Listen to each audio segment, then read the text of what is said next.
Sejam bem-vindos a mais um episódio de Vozes da Liberdade, onde a esperança e a justiça caminham juntas. Hoje, Ana, o assunto parece que não é assim muito agradável como das outras vezes, não é? É um assunto até muito triste e trazemos aqui hoje uma querida nossa e queria que realmente ela se apresentasse, a Aline. E o assunto, de fato, é um assunto triste, mas que a gente precisa... Necessário. É Necessariamente verdade, Rosiana. É um assunto triste, mas extremamente necessário. Porque não por acaso esse programa, esse podcast se chama Vozes da Liberdade. O nosso legado é a liberdade. O legado da Open Justice Foundation é a liberdade. A liberdade das consciências, a liberdade da dignidade da pessoa humana. E nesse encontro, vamos entrevistar aqui uma pessoa muito querida, uma pessoa que nos é muito cara e que a gente, infelizmente ou felizmente, a gente tem acompanhado a história dela, a história da filha dela. E eu digo felizmente porque estamos aqui cumprindo o nosso propósito. E infelizmente porque o fato ocorreu. Então eu quero dar as boas-vindas a Aline Sampaio. Aline, querida, seja muito bem-vinda ao Vozes da Liberdade. Você nos conhece, você sabe do nosso trabalho e esse é mais uma ação da Open Justice Foundation para que a gente possa dar voz às vítimas que nos procuram.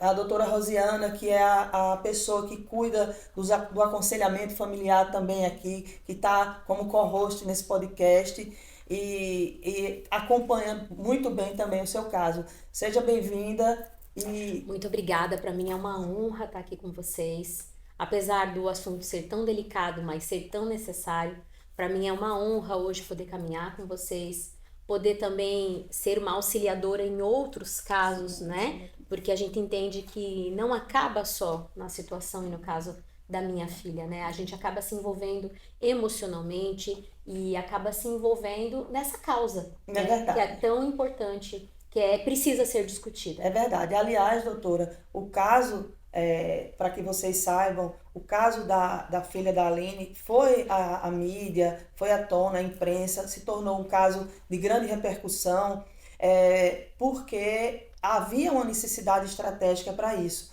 Mas temos tantas outras vítimas quanto a filha da Aline aqui, onde a gente tem cuidado. A gente tem um dilema, né? Um lema, melhor dizendo, que é low profile e high performance. Sim. Mas nesse caso especificamente, a gente precisou, no momento adequado, no momento certo, trazer à tona a mídia, a imprensa sobre esse caso, até também para que outras vítimas nos procurassem. E funcionou. E foi o que né? aconteceu. E foi o que aconteceu. A gente aguardou quase um Um ano ano. para falar disso publicamente. Era uma decisão nossa em conjunto de não trazer a público porque envolvia, né, uma pessoa que era famosa no Brasil. Então a gente entendeu que naquele momento não havia propósito, não havia motivos para a gente trazer, até porque nós estávamos entendendo que a justiça estava caminhando. Exato. E que a justiça seria feita.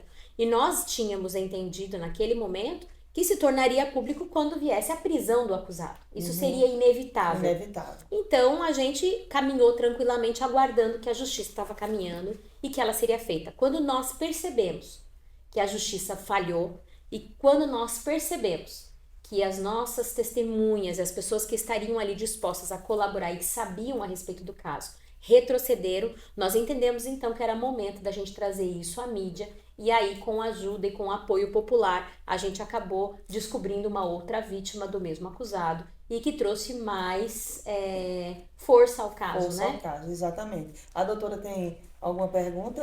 Eu acho bem interessante se você pudesse assim contextualizar, né, para esses nossos seguidores que estão chegando agora, e também atualizar como é que está o caso. Claro. Eu sou jornalista, né? Trabalhava como assessora de comunicação, assessora de imprensa e atendia essa cantora né, aqui nos Estados Unidos e no Brasil. Em uma noite nós tínhamos um relacionamento muito íntimo, um relacionamento muito próximo e as nossas filhas tinham a mesma idade. Ela insistiu muito para que eu deixasse a minha filha ir dormir na casa dela, Parece que uma outra amiguinha havia cancelado e a menina dela estava muito frustrada, chateada, e ela insistiu muito para que eu deixasse. Mesmo não sendo algo habitual para mim, eu acabei permitindo que isso A acontecesse. amizade que havia, né? Sim, e ela sempre era uma pessoa muito cuidadosa com os filhos, nesse sentido, quando nós íamos para agendas, ela sempre demonstrava um cuidado extremo, né? Então, para mim, eu entendi que a minha filha estaria segura. Quando fui buscar minha filha no dia seguinte, ela veio me relatando o que havia acontecido naquela madrugada. Rapidamente, assim que eu entrei em contato com ela, né, no dia seguinte, ela já confirmou para mim que realmente, de fato, havia acontecido, e relatou para mim o que ela tinha visto naquela madrugada. Imediatamente nós procuramos a fundação, né, procuramos os nossos pastores na época, que tinham o contato da fundação e nos apresentou. E ali nós tivemos todo o caminho que a gente precisava percorrer. Nós fizemos isso, ela Aguardaram um pouco, né? Como você falou. a Teve gente que aguardar algum tempo para a gente, na verdade, a gente sair fez na mídia. Sim, a gente notificou a polícia imediatamente, né? Eu abri esse report, né?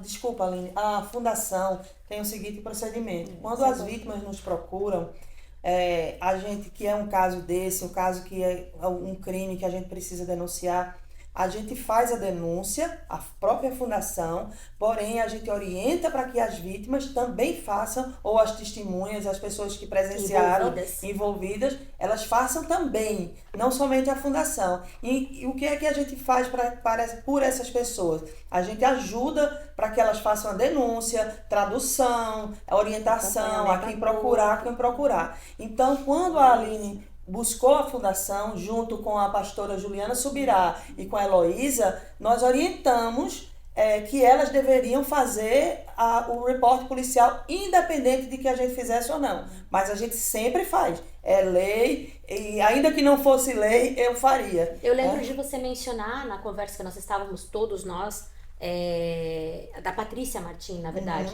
dizer, agora que você sabe desse caso, você tem a obrigação de fazer o reporte legal. policial. Sim. Eu nem digo assim, obrigação como cristão, como cidadão, é obrigação legal de denunciar esse crime. E assim foi feita orientação, mas isso foi de imediato. O que aconteceu, que demorou, foram os pastores que estavam procrastinando para darem o depoimento deles, né? Então foi isso, por favor, Aline. E aí, nesse momento, né, a Heloísa ficou completamente, né, desacreditada não, ela ficou completamente transtornada com a situação, né? Ela contou pra mim exatamente a mesma coisa que a minha filha contou. Claro que a minha filha veio dar mais detalhes no dia seguinte, no outro dia, a criança, ela vai... É um trauma, né, doutora? A senhora sabe disso. Ela vai amadurecendo, ela vai criando uma linha de confiança, né? E aos poucos ela foi contando, porque na cabecinha dela aquele tio a amava, tinha feito aquilo, não era por mal, mas ela tinha entendido que ela não tinha se sentido bem com o que aconteceu. E o abuso, só ela não se sentir bem. Não, ela ficou, né? A Lívia levou um processo, foi um processo muito dolorido para ela. Eu não sei se a doutora lembra, mas a Lívia, ela chegou a perder quase 6 quilos ou 6 libras, eu não me lembro exatamente. E ela ficou pele e osso. Ela relacionava o abuso com a boca, com o alimento. Então eu tive que recorrer a vitaminas, eu tive que recorrer à compra de um cachorrinho para ela, que ajudou ela no processo traumático, né? E nesses 30 dias após o abuso, a Heloísa se manteve ao meu lado, sempre me dando apoio. Ela, né, se separou do marido, ela contou a muitas pessoas o que havia ocorrido, né, detalhes do que aconteceu naquela madrugada. Só que com 30 dias, 1 ou 2 dias antes do depoimento na polícia, que era o depoimento que de fato ia ter uma relevância importante para o caso, ela se negou, né, a colaborar e retrocedeu. E como é que você entendeu essa mudança dela? Eu tento encontrar várias respostas até hoje. É uma pergunta que muitas pessoas me fazem. Por que ela retrocedeu? O que fez ela mudar de ideia? É engraçado, doutor, eu sempre faço um comentário. Eu fui dormir com ela me perguntando, amiga, em qual manicure que eu vou? Porque como eu agendava tudo pra ela, me dá o telefone e tal. E acordei bloqueada por ela em todas as redes. E também com a notícia de que ela não iria comparecer ao depoimento. Então eu entendi que foi uma coisa muito rápida. né, eu queria entender, foi uma ameaça, foi de caso pensado. Eu queria justamente trazer essas respostas para Compreender compreender um o pouco, né? que Porque não se aconteceu. justifica. O fato é que a partir daquele momento ela não colaborou mais, não falou mais. E a gente espera que ainda ela possa dar o depoimento dela e participar desse processo. E além da não colaboração, ela procurou denegrir a imagem Sim. da Aline, dizendo que era tudo mentira e que a Aline estava fazendo isso para ter documento. Sim. Então ela começou a dizer isso para as Isso é uma pessoas. prática, né? Pois Tentar é. descredibilizar Descredibilizar a vítima, a vítima. tentar fazer com que, mesmo ela sabendo, ela tendo a ciência de qual é o meu status legal nos Estados Unidos, de como funcionava, como eram os meus planos, ela sabia de tudo isso. Mesmo assim, ela passou a usar essa prática, Essa essa prática. resenha, né? E detalhe, uma amiga dela na época que deixou de ser amiga, ela anunciou a essa amiga que ela começaria a criar Essa narrativa. contra mim. E essa amiga se rompeu com ela e me falou que iria acontecer isso. E que foi o próprio advogado do marido que estaria instruindo ela no que fazer. Então você vê que existe uma artimanha por trás muito grave. Tudo para tentar descredibilizar o ocorrido com a minha filha e os relatos da minha filha, que são muito fortes, né, doutora Rosana? Não sei se a senhora teve acesso aos vídeos, a Ana teve. Não só os vídeos caseiros que foram De feitos embrulhar o ali estômago. no primeiro dia do abuso, mas os vídeos que são oficiais, que foram feitos dentro da entrevista forense, né? Para você que não sabe, a entrevista forense é feita por um perito especializado em fazer entrevistas com criança, aonde ali ele dá um laudo dizendo se a criança tá falando a verdade ou não, se a criança foi induzida a falar aquilo, se tem alguma alteração ou alguma mediação dos pais ou de alguém. Então, uma influência. E ela teve laudos extremamente positivos nos relatos, foram relatos bastante pesados, né? E a gente... E ela deu depoimento para vários profissionais e nunca, E ela não sempre se contradisse. nunca Nunca. entrou em contradição. Nunca. Se você pegar desde o primeiro depoimento dela até o último, Ela conta é exatamente muito como foi a história. impressionante. É muito conta, impressionante. A ordem, 5 anos de idade. o depois movimento, a 6 anos. posição, né? Ela conta tudo com muita clareza. E atualmente, assim, como é que tá o caso? A gente, quando entrou uma detetive nova no caso, conseguiu solicitar a prisão dele sem fiança. Ele ficou preso por 30 dias. O caso chegou até o advogado do estado, que abruptamente, inesperadamente, arquivou o caso alegando falta de provas, mesmo encontrando DNA da minha filha, DNA do acusado na camiseta da minha filha. Que na nossa posição, no nosso entendimento, é algo indiscutível, né? Pela quantidade que foi encontrada. E aí a gente começou uma nova luta a partir dali, contratamos um advogado, né, particular para solicitar e para recolher mais provas para a gente ter a reabertura do caso. A partir deste momento ele foi, né, liberado da prisão. E a nossa luta, ele passou 30 dias e ele foi liberado e a gente começou a fase de recolher novos depoimentos, novas evidências, né, para que a gente possa provar à nova advogada de estado que existem sim grandes possibilidades incontestáveis para ser reaberto. Agora a nossa grande dificuldade estava sendo conseguir o depoimento dos pastores, que é importante porque eles eram minhas únicas testemunhas, foi eles que ouviram o que a Heloísa relatou naquele dia. E que Depois doutora falaram com o Rosana, Marcos é muito pesado o que eles ouviram dela. Relatando até coisas sobre preocupação com os próprios filhos, relatando o que ela viu naquela noite, relatando coisas muito específicas, doutora Rosana, que se você escuta o que ela disse aos pastores, se você escuta o depoimento da minha própria filha, e se você escuta as coisas que eu digo, como ela reagiu e o que ela falou, é um quebra-cabeça que se encaixa. Não tem dúvidas em relação a isso. Só que eles até o momento se negaram a falar o que de fato eles ouviram. E ainda depois eu soube da situação dele ter confessado aos pastores o que ele fez, o que aconteceu naquela noite. Ele confessou. Ele teria confessado. E a gente queria ouvir o que de fato ele falou, né? O que ele disse? Sim. Eu acho importante, a gente tem esse direito de saber, Claro. né? Essa palavra confessar veio da própria pastora Juliana Subirá, Inclusive, onde ela há diz... há um áudio, Há um áudio onde dela ela diz contando tudo isso. que ele confessou. Então a gente quer saber o que ele confessou. Por que a fala dele não está no depoimento É policial? interessante isso. Por que não está? Por que não está? E ela insiste em negar que ele confessou, mas tem o áudio dela dizendo que ele confessou. E eu vou além. Tem mais pessoas para quem eles já relataram o que de fato aconteceu. Então a gente tem o áudio e tem outras testemunhas que já ouviram deles numa tentativa de se explicar, contando o que de fato eles ouviram. Então isso que eles ouviram, doutora Rosana, é muito grave. Se isso não é um confessar, eu não sei o que é confessar. E eles precisam. A gente não precisava estar passando por isso. Já são 2 anos que eu vivo em função dessa situação, né? A minha profissão como jornalista, eu deixei em stand-by, porque como eu trabalhava focada nessa área gospel, eu acabei precisando me ausentar. Tenho trabalhado nesse momento como Uber, é o que tem me ajudado a passar por essa fase. Eu talvez retome minha carreira depois, ainda não sei o que Deus está planejando para mim, mas o que eu quero dizer é que é um impacto muito grande dentro de uma família, né? Dentro do desenvolvimento da Lívia, dentro dos traumas que ela precisa tratar, dentro dos traumas que eu vou precisar, né? Porque foi uma decepção e uma frustração muito grande em vários momentos, né? Você vai sendo golpeada aos poucos, né? E por falar em decepção e frustração, eu já dei algumas palestras sobre o abuso sexual no ambiente religioso, sobre certas lideranças religiosas que estão cometendo crimes e estão sendo abafados nas instituições, que na verdade agora muita coisa tem saído à tona, isso está cada vez mais sendo exposto.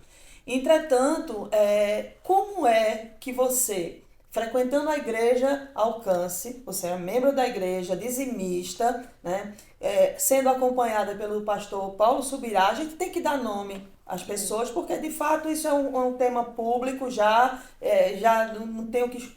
da Juliana Subirá, e na hora que você mais precisou, né, desse apoio, da verdade, não é que eles lhe favorecessem, mas falassem a verdade, o que escutaram exatamente. E você viu a coisa mudando completamente, né? Ele se posicionando contrário, se omitindo, se negando a contribuir com as investigações, se negando a contribuir com a justiça. Como é que ficou você e sua família nessa situação? Ana, tem uma carta datada em junho ou julho do ano do acontecido, aonde naquele momento ali, abril, maio, junho, 2 ou 3 meses após o ocorrido, eu relato a nossa frustração do que a gente estava recebendo deles enquanto pastores. Essa carta, eu escrevo essa carta, eu envio ela aos meus primeiros pastores de Curitiba, Paulo e Ana, numa tentativa de um direcionamento. Manda essa carta, não mando, ali eu descrevo a minha frustração. Olha, vocês estão demorando para procurar a polícia. Por que isso está acontecendo? Por que é tão difícil a gente conseguir um horário com vocês? Por que vocês não nos dão abertura para outras conversas? Por que agora a gente só pode falar com vocês sobre a parte espiritual e não mais sobre o abuso? Eu começo ali a fazer alguns questionamentos nessa carta. Essa carta, ela está hoje datada, né, documentalmente com a data de julho de 2023, e ela mostra ali um descontentamento. Essa carta, ela acabou virando uma prova para mim de que eu não estava satisfeita com o que estava acontecendo, que ali já estava errado. Mas eu permaneci na Alcance até novembro, né? Porque eu tinha a certeza de que eles iriam colaborar com a justiça, que eles seriam pressionados a fazer isso e que isso iria acontecer. E aí eu me deparei com essa mentira, com essa frustração toda. E então, assim, a gente criou uma expectativa, né? Veja, essa expectativa que eu criei, ela não prejudicou o processo continuou andando, né? Eu não deixei de fazer nada que eu teria que ter feito. O que foi retardado. Foi retardado. Porque poderia estar sido resolvido. Minha filha está passando por todo um processo que não precisava. Muito doloroso. Eu cheguei a falar, até nessa carta eu digo justamente isso. É uma carta que eu não enviei a eles, tá? Devido aos meus pastores, na época, os primeiros pastores, Marcelo e Ana, Aline, a gente não acha que é o momento de enviar, vamos esperar eles darem o depoimento dele na polícia. E aí você se desliga da igreja. E eu fiquei nessa de esperar eles. Mas na carta eu menciono que quando a gente está dependendo de um depoimento de uma criança, a pressa é o que a gente mais, né, é o que a gente tem, porque a gente está dependendo de lembranças de uma criança. Então eu ficava desesperada, eu falava, gente, vamos colaborar, a Lívia precisa, ela sabe de todos os detalhes, ela sabe de tudo, ela, né, então ela precisa falar agora. E é isso que me causava uma ansiedade, esse retardo, né, essa falta de colaboração. Parece que propositadamente. Sim. Né, pra coisa Você aí veja uma coisa, esfriar. doutora Rosana, o que me causa maior tristeza é se o abuso aconteceu em abril, eles receberam uma confissão dele, independente do que eles ouviram, é uma confissão de algo que ele fez e que não condiz com o certo, com o correto e nem com o normal, ok?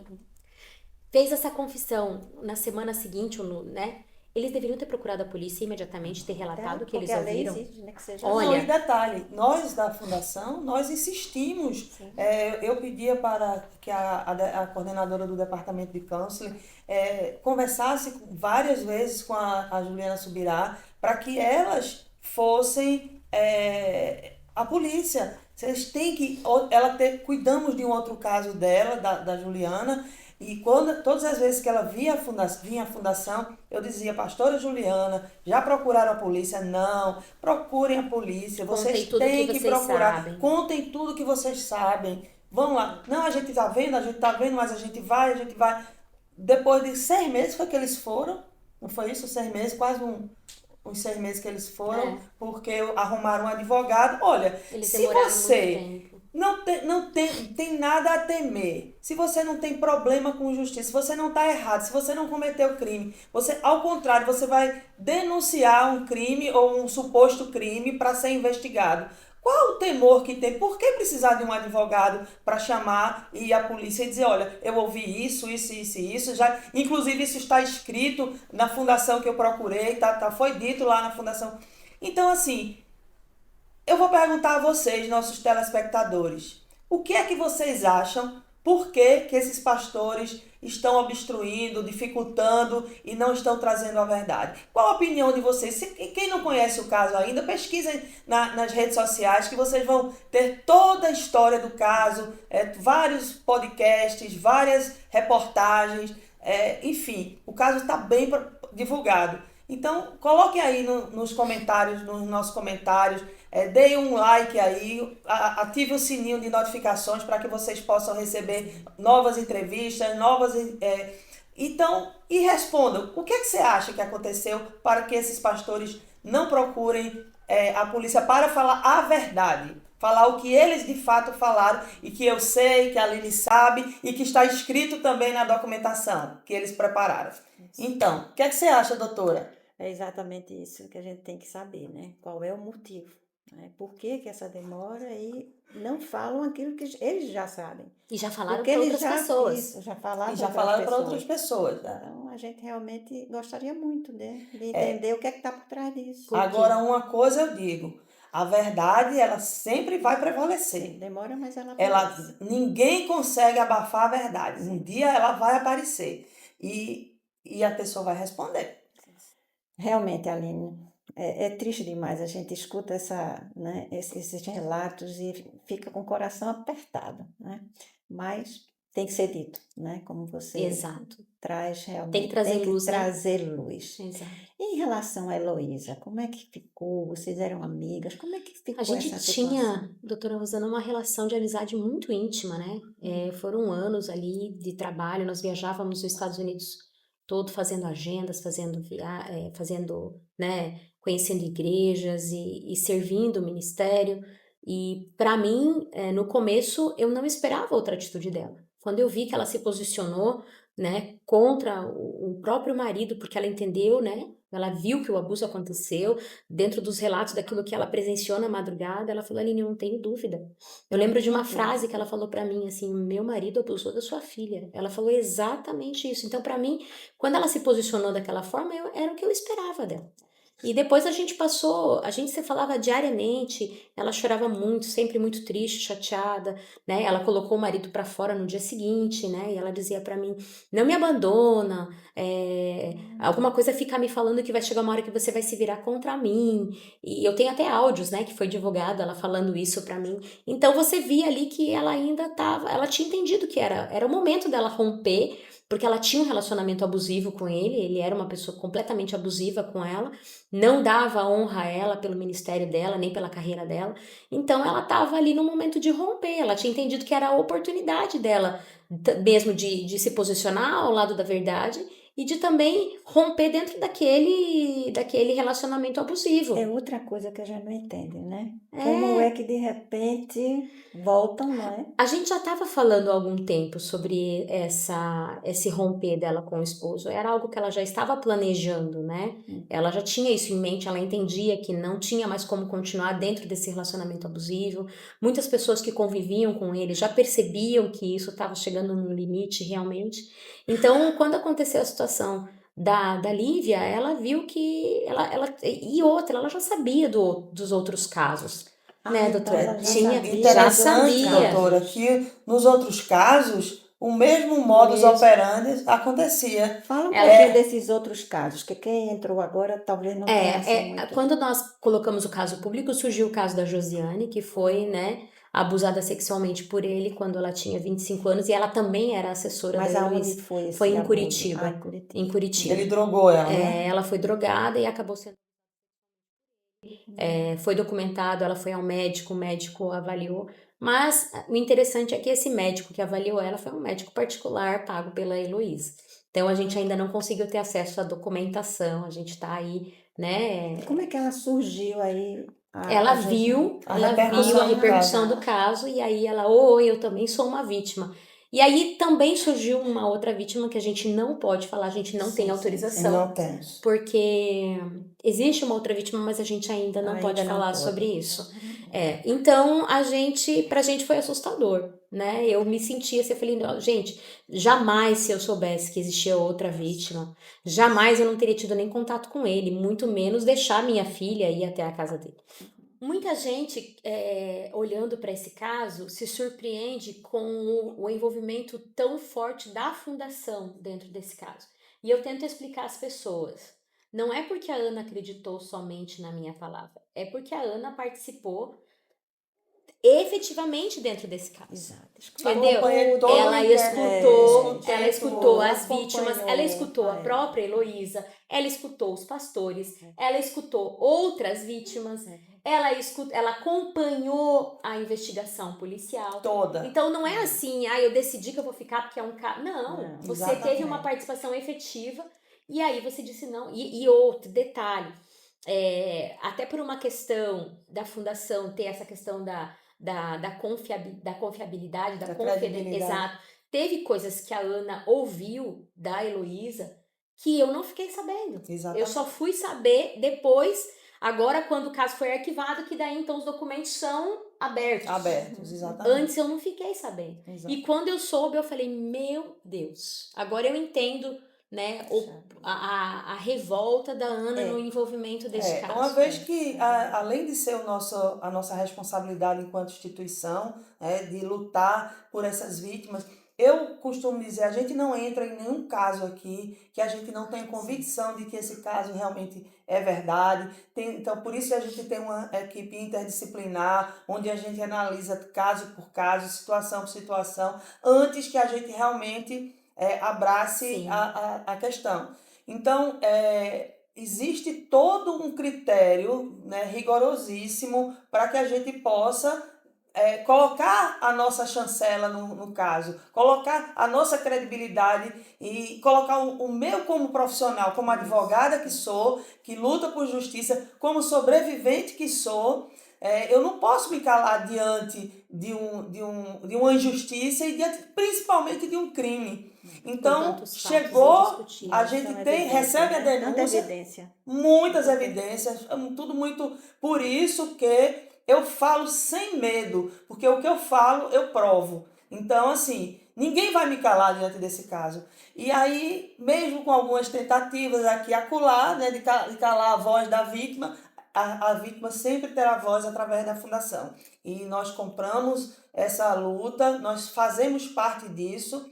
Eu quero aproveitar e falar um pouquinho como foi que a fundação me acompanhou nesse processo, né? Agora. Eu, como imigrante e não ser fluente no inglês, eu tinha uma dificuldade muito grande. Cada vez que eu ia para aqueles depoimentos que eram intermináveis, eu me sentia completamente desolada. Eu queria expressar o meu sentimento, emocional abalado.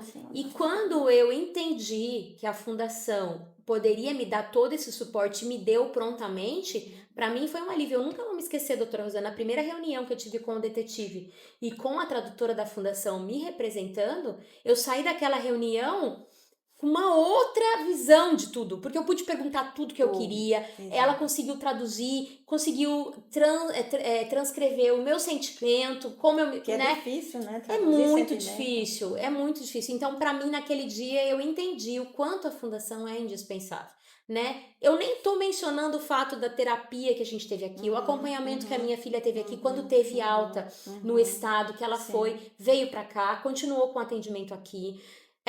Eu vou falar inúmeras vezes que eu liguei para Ana de manhã, tarde e noite, às vezes quase na entrada de madrugada, querendo discutir coisas assim. Eu me lembro uma ligação que eu fiz para Ana uma vez, muito abalada emocionalmente. E Ana, você me promete, ele vai ser preso? Esse caso não vai ficar assim? Eu só queria um apoio emocional.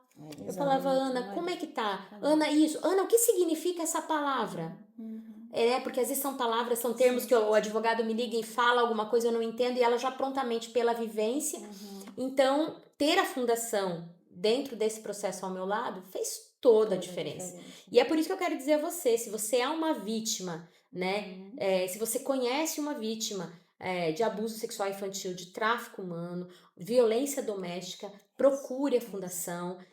Claro que prontamente você não terá o atendimento específico da Ana, mas a Ana tem uma equipe completamente preparada para te receber, preparada para te auxiliar, para te direcionar. Doutora Rosana, que é uma doutora Rosiana, que é uma doutora incrível, que nos ajuda nesse processo de entender o nosso emocional, de romper. Então, não se cale, não se cale.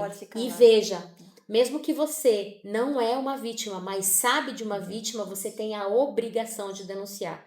Não só porque há uma lei, mas porque nós, enquanto cidadãos, precisamos seguir essa regra. Exatamente. E eu quero deixar aqui um recado para todos que quiserem conhecer um pouco mais sobre a Fundação, saber conhecer o nosso trabalho, os programas, o que a gente tem para oferecer para a comunidade, não só para vítimas, mas para a comunidade de uma maneira geral. Nós temos diversos programas aqui que atendem a nossa comunidade. Nós temos agora o podcast Vozes da Liberdade para dar voz a essas vítimas. Então nos procurem, entrem nas nossas redes sociais, no nosso site, no nosso Instagram, no nosso YouTube, compartilhe, faça com que essa mensagem alcance o máximo de pessoas possível. Nós atendemos no mundo inteiro, gente. Temos uma rede internacional, uma rede global de apoio, onde você estiver, imigrante, especialmente os imigrantes que são extremamente vulneráveis, né? Chega num país que não é o seu. Entre em contato com a gente, tirem dúvidas. Entra no site, no site da Hope. E se você também quiser voluntariar, você é um profissional, você é da área de saúde, você é uma psicóloga, você é um advogado e quer ajudar a nossa fundação, quer abraçar essa causa, quer ser um abolicionista dos tempos modernos, né? Quer ser luz na escuridão, venha se juntar ao nosso time, participe com a gente. Sim, a gente precisa muito que essas pessoas venham aqui. Conheçam mais da Hope, entendam o nosso trabalho e, principalmente, lutem conosco. A gente precisa de você. Exatamente. E a Hope and Justice Foundation tem também a Hope and Justice Foundation Brasil. Estamos em Recife, João Pessoa, estamos indo para outras cidades com núcleos representando, escritórios de representação, onde a gente quer chegar cada vez mais perto de você. E em breve estaremos em Portugal também. Os nossos patrícios estão abrindo as portas para a gente, para que a gente também possa colaborar lá, contribuir com a comunidade, porque esses crimes são crimes universais, são crimes que acontecem no mundo inteiro. O modus operandi desses criminosos, pedófilos, traficantes. Então, quando a gente cuida e combate esses crimes e cuida das famílias, a gente vai trazendo um impacto positivo para a saúde, para a educação, para a segurança. Então, contamos com vocês. Aline, a gente realmente não tem palavras para agradecer. A gente sabe o quanto é difícil você vir falar novamente. A gente sabe o quanto é difícil. Mas você sabe que a gente está aqui para isso, né? A gente está aqui dando coração mesmo, a gente está aqui lhe apoiando. Sim. E a roupa é isso. É né? isso. A roupa é uma família. É uma né? família. E quando um sofre, todos sofrem, não é? Muito obrigada. É verdade. Queremos gente também agradece agradecer a muito. você, Aline, e agradecer a todos os nossos telespectadores. Mais um programa do Vozes da Liberdade, onde a esperança e a justiça caminham juntas. Até o próximo, vocês.